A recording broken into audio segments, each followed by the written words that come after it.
Welcome to Sober.Coffee, a weekly coffee chat sharing experience, strength, and hope for anyone on the sober road to recovery.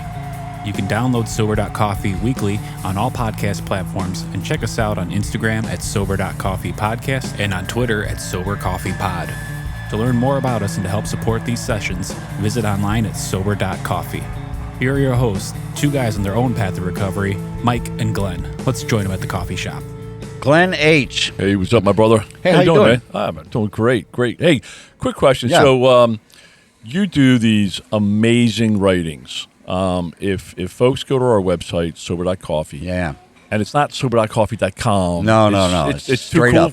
We're way too cool We're for way too cool. .com. Yes. It's Sober.Coffee, right? But if you go to our website, all the episodes are there, all the resources. So when Right. we say something in the show, Mike, you do a phenomenal job, man, uploading stuff in there. And if we talk about a book, it's up there. If we talk about a song, it's up there. You Right. know, it's fantastic. And then the writings. Yeah. Love Yeah, that. but the writings, man, is, maybe some call it a blog, right? That's the old way. Who knows, right? But writings. There is so much filet mignon, medium rare filet mignon with great spicing in those writings. Oh, it's fun. And what Mikey does, man, he takes the episodes. And I think you do it at like 2 or 3 in the morning, right? Yeah, You about take 2 or some 3 real in the quiet morning. time I listen with to those them. amazing speakers that you have, right? And you just blend the podcast into written metaphors, just perspectives. You just really bring it home, man. And I read them, man, Oh, thanks, man. right in the middle of my heart. But I'm saying that for 2 reasons. Number one, I think you mentioned recently that you're going to take a little... Just a little break. Just a little break? Just a little break What, in the a action. 20-minute come break? back. Or... Yeah, like a 20-minute break. All right. Okay, because, just a small break. Folks count on those. So I Yeah. Good. just want to... And don't make me start to write them, because then it's boy. going to be all over the page. Stick figures. I know. Hey, I'm super stoked today. Well, that's my second point, Yes. is when are you going to write a book? Because we have a guest today. I can't wait to... We leave that for the Ians of the world. There you go. Yeah, I love it. yeah. I love Hey, it. Ian, welcome, man. Hey, thanks. I'm really delighted to be here. Yeah, super stoked to have you today.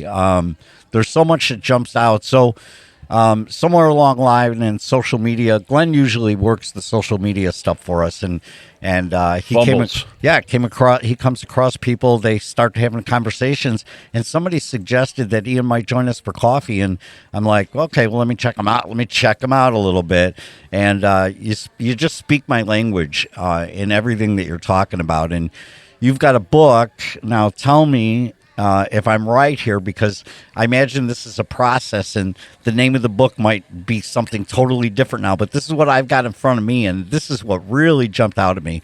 First of all, it's coming out in January 2025?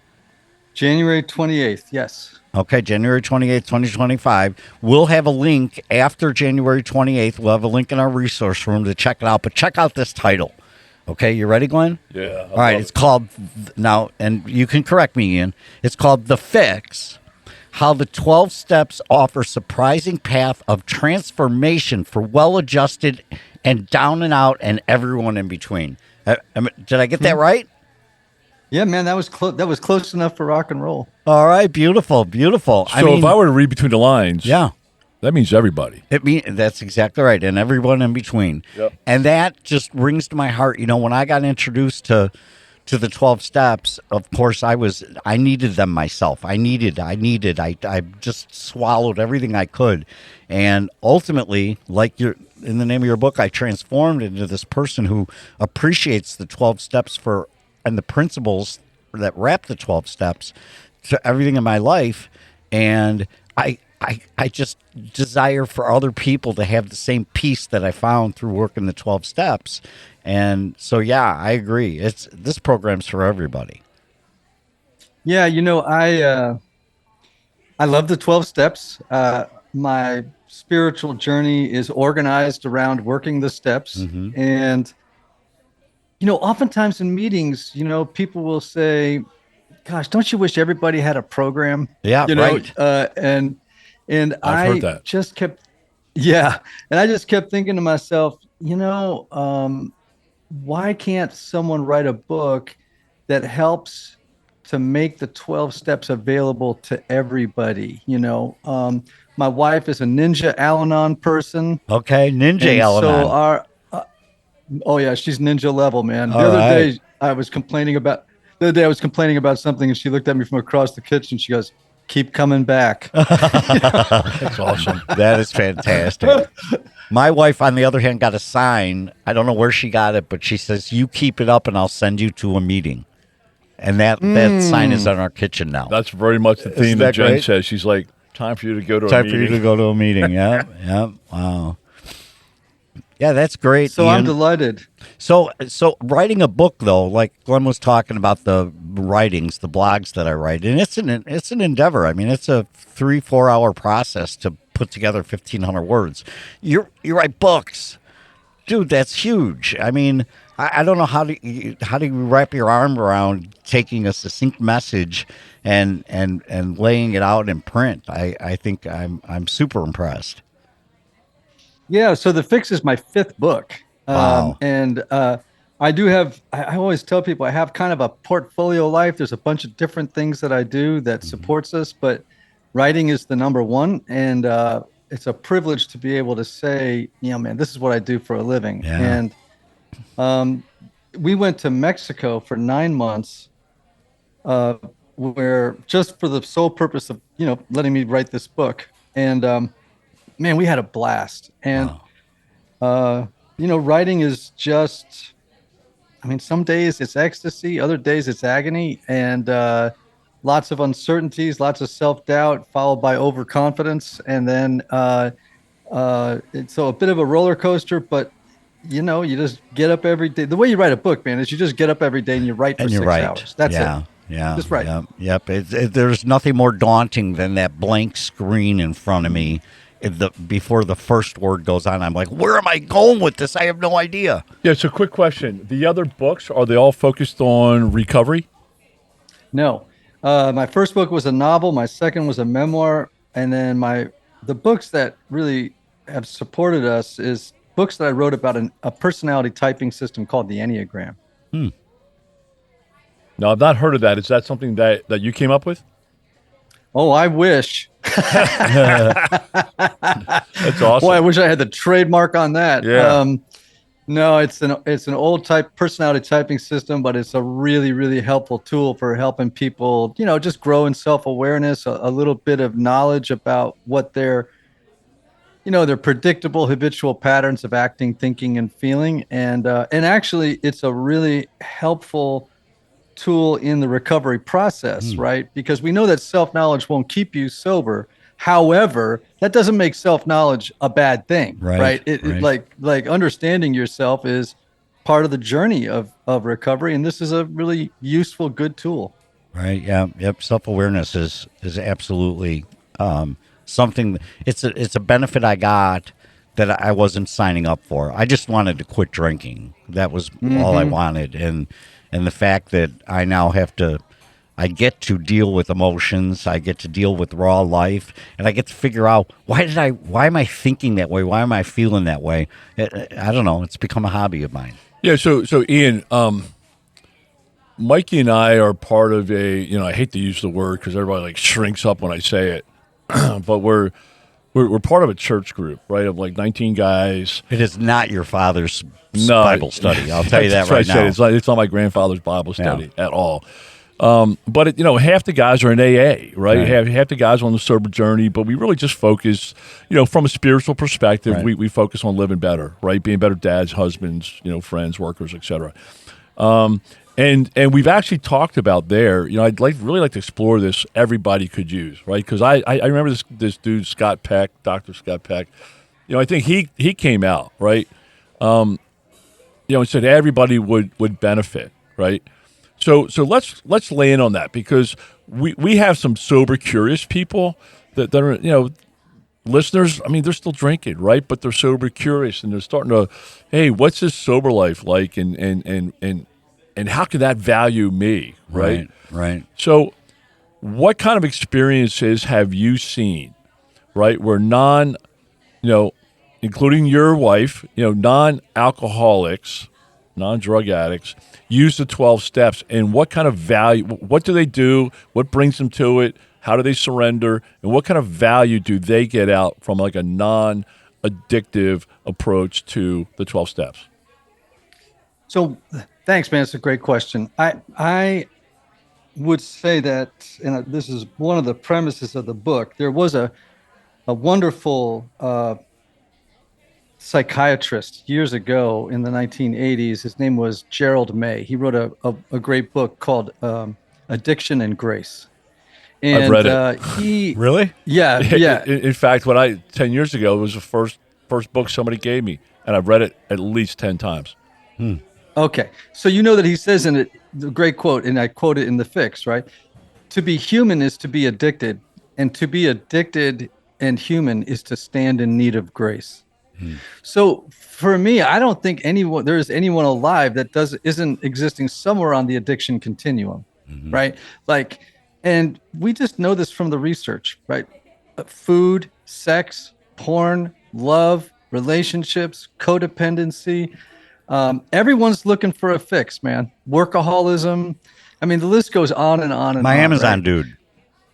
Yeah, shopping, spending, debt. I mean, you know how many 12-step fellowships there are, right? Like sobriety comes in a lot of different packages. And so that's number one. I think everyone's on the addiction continuum. For some people, it's mild. For some, it's moderate. For some, it's severe. But for everybody, it's a spiritual obstacle. Okay, so I just begin there. In terms of the benefits they derive from it, I look at my wife. You know, we also have a son. I have permission to say this, by the way, from him. We have a son in recovery. He's 2 years sober. He's living out in LA in a sober living house right now. He's about to leave. We had a couple of rodeos with that one. That was 3 times in treatment, you know, and a couple of years of real struggle, you know. And I watched my wife work a 12-step program. My wife is, you know, the person who can have one margarita every 6 months, drink half of it, and walk away. Okay, so she's a totally normal. You've just described my wife. I think that's an illness. I think that's what. I think that's God's sense of humor. That's or the 10th wonder of the world, yes, right? Yes, they put us into that we all ended like, up. please drink that. Like Drink that. Yeah. Yeah, I know. She's the type who says, "I don't like feeling out of control," and I'm like, "What?" I know. That's when the fun starts. Yeah, that's when for us. Right. Anyway, I watched her work a 12-step program through that experience, and I would say that when I look at the steps, I look at 1 to 3, and what I see is instructions on how to make peace with God. And then 4 through 7, it's really about making peace with yourself. And then 8 and 9 is making peace with others. And then 10 through 12 are really about how do we cultivate a lifestyle that promotes health and growth in each of those domains of our life moving forward, right? And so really it's a perfect package for everybody, right? For the emotional turmoil and the spiritual, you know, distress that everybody experiences. So I do believe it's something for everybody. Granted, some people come in at a fairly high bottom, right? Like so you don't have the gift of desperation that folks like us have all the time. But that doesn't mean that people can't dive in, and if they have a heart to grow as human beings, that they can't derive the joy, peace, and freedom that the three of us have learned to enjoy. Right, and there are little anchors that wrap around the program, right? So the Serenity Prayer is not a step, but it's an important step for me to process that the feeling of serenity, the seeking of serenity through giving up control of things that I have no control over. I mean, and those are things I learned in the 12-step program that are invaluable to me because I thought I was in control of everything, and it turns out I'm not. I can't make the guy turn right in front of me, even though he's got his left-hand blinker on, right? Yeah, absolutely. And what I love, it's interesting. Every morning I have a couple of prayers I say. That's one of them. Right? Before we came on the show, I said the 3rd step prayer, here we are, we're going on this show. Let's say something useful and purposeful, something that will be of benefit to other people. Thy will be done, right? That is an awesome note. I'm going to make a note of that. So you're saying I should say impactful things? Because, boy, that has not been our record here. No, but it's just an example of how the program informs my whole day, right? Yes. It's not, obviously when I say that I organize my life around these steps, it doesn't mean that there aren't other spiritual pieces to my life. It just means this is my action plan, right? This is how I'm going to live out my particular brand of faith in the world. And I think a lot of people sadly go through life without a plan. Yeah. It's like, I got no plan, so I'm just winging it every day. And that's what I love about the structure of it. Like, okay, so this is what I do. This is how I want to be in the world. Right. And the beauty is the plan is usually just carved out in like what's right in front of you. Just embracing the moment with your wife, taking that walk in the park. It's not about strategic planning and a 10-year plan for life as much as it's how am I going to appreciate the life that is in front of me step by step. Yeah, my sponsor, who's an awesome guy. He is an awesome human being. And we are so different. It's crazy. I'm from New England. He's from East Tennessee. I mean, he's into sports and football. I'm into music and reading. I mean, it's so different. It's crazy, right? And but he said something to me a couple of weeks ago I just loved. He said, Ian, when you practice the steps long enough, eventually the numbers fall away. And I went, wow, that's a cool idea, man. That suddenly you're no longer going, I'm on this step one. I absolutely love that. That is a different way of living. Yeah, it sure is. So, Ian, what's your hope for the book? I mean, are you hoping to, what do they call that? Like when Amy Grant went into country, is it crossover or whatever? Are you hoping for a revolution, a crossover of 12-step philosophy in the everyday American? What was your goal when you wrote the book? So I've had books that have sold a lot of copies, and I've had books that have sold no copies. So there's no telling what's going to happen. Right. Someone asked me the other day what my purpose in life was, and I said basically it's just to introduce people to ideas and experiences that will deepen and improve their lives. And that's been true of each of my books. Boy, right? You can't go wrong there.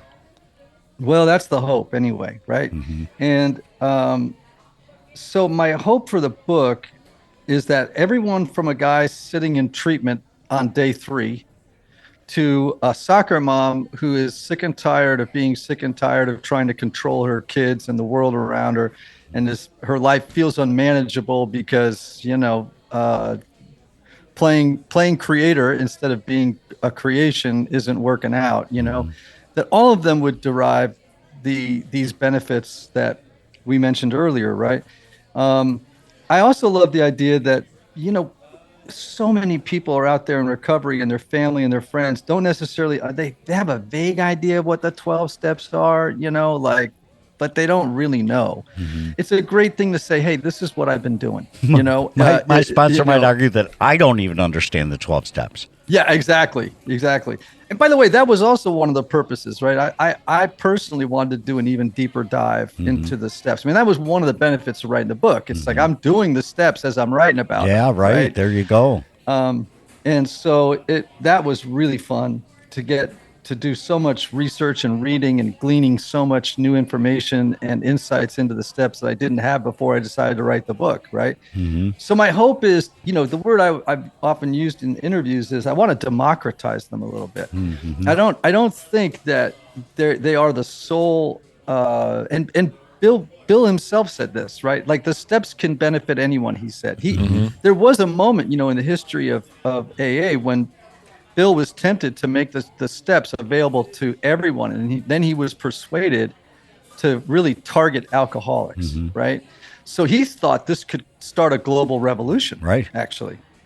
But again, he narrowed it down to alcoholics, thank goodness. And what's crazy, guys? Like, I went online early on because you have to look at what your competition is before you decide to write a book, right? You don't want to go write a book that's been written 1,000 times, right? Do you know how few books there are on this topic? Yes, I do know there are very few books on this topic. There are very few blogs on the topic of 12-step recovery. I mean, there's recovery blogs out there, but they're just not my cup of tea. They're not my flavor. But I had a very hard time finding other blogs so I could get my arms around what the space looks like. It's just not there. Well, I think sometimes part of that could be is some people, they don't believe in the 12 steps, right? For them, AA doesn't work. The 12 steps don't work, right? Well, it's not the 12 steps that's not working. Right. It's them, right? And we've identified or defined that many, many times here with many different guests. But no, so, people go in and they're like, oh, if I use 12 steps, then I'm really limiting because a lot of people don't. So that's why a broader topic, recovery. That's what I think. Right. Who knows? A couple of things, Ian. I love the 12 steps. And I can't believe our time is zipping by. I want to get you back on after the book is released. I want to really dissect it, maybe get you on for a couple of coffees and really kind of dissect it. I guess I would ask you said it was a process of discovery for you. Was there one epiphany that you want to kind of, that you said, aha, wow, I hadn't looked at it this way. And maybe that happened multiple times, but can you choose one where you said, wow, this really has changed the way I perceived this step or this principle or whatever? So this wasn't a new insight, but it was a deepened insight. For me, the steps are the sole purpose. 100%. No doubt about it. Mm-hmm. The purpose of the steps is to facilitate a spiritual awakening of sufficient force that it expels and renders unnecessary our desire or need for an external solution to an internal problem. We move from an egocentric life, and I'll use a big Greek word, theocentric life, a God-centered life, right? So we move from being egocentric to theocentric, which makes our desire for a mood-altering substance like, why would I do that? Now I've got God at the center. Right. Now I got God at the center, right? And then I embark on this journey. Now, as we go on that journey, right, we discover that Reformation, which is a self-help project, right? It's about self-propulsion, self-will.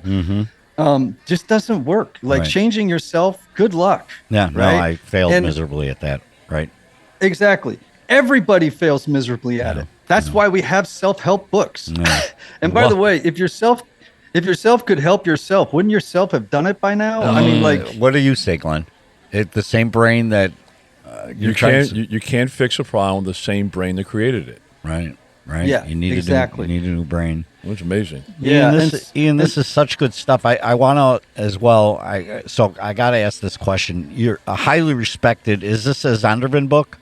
A Zondervan publication? Yep, Zondervan HarperCollins. Yeah, quite. I mean, upper echelon. Yeah, really good stuff. Creme de la creme. And that would give me the idea that this might be a book that's heavy spiritual. Well, any book about the 12 steps is going to have to be heavily spiritual, right? That's right. Because, the opposite of reformation is transformation. Yes. And so transformation is what happens when we give our higher power, whom I choose to call God, consent to do for us what we can't do for ourselves. I mean, it's so simple, we can't make it hard. We make it so hard when it's so simple. It's about giving up, and then you start to see the fruit. Right. Reformation becomes unnecessary. So that was the deepening insight, by the way. And and that has really affected the way that I approach my spiritual life. In terms of it being a spiritual book, I just recently got a review in Book List, which is a big trade, paper. And one of the things I was so happy about is 4 times in this little review, they said, this is a great book for anyone, regardless of their spiritual orientation. So that's fantastic. Yes, I come at it from my spiritual orientation, right? Like, I guess I would self-identify as a person of Christian faith, but nobody reading it from another perspective would feel put off by that. I'm not throwing Bible verses at people or making them believe anything that I believe. That's not the point of the book. So I'm delighted that Book List picked up on that, because that was something I really sought. Man, that's great. That's great. Ian, just a couple things here. Where are you located? Nashville, Tennessee. I go there a couple times a year, so I look forward to maybe getting a meal with you. Really cool session here today in the Sober Coffee Shop. And the one thing that really I'm taking away with me is what you said. When you really work the 12 steps, over time, the numbers go away. Numbers go away. I love that. Ian, thank you so much, Thanks, Ian. man. Great luck on the book, and we'll get you back on in really February, February or March. Please see if you can slide away into the coffee shop. We'll do a couple sessions. We can really unpack some of this stuff. Thank you, Ian. Thanks, Ian. Thanks, guys. Thanks for joining us for today's coffee chat. To contact the show, email us at podcast@sober.coffee. If you need immediate help, the AA hotline is 800-839-1686. The National Suicide Prevention Hotline is 800-273-8255. Remember, Mike and Glenn are sharing their own journey on the path to recovery. Any suggestions, medical or otherwise, are their own experiences and should not be viewed as professional advice. See you next week, and remember, there is a solution.